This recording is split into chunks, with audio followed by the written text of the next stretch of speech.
And then this is it. This is what I did today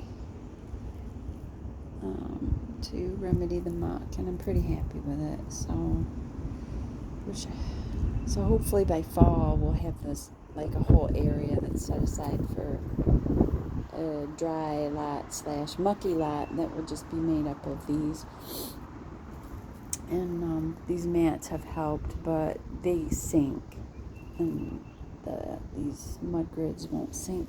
And it's funny because you can hear them squish when you walk on them.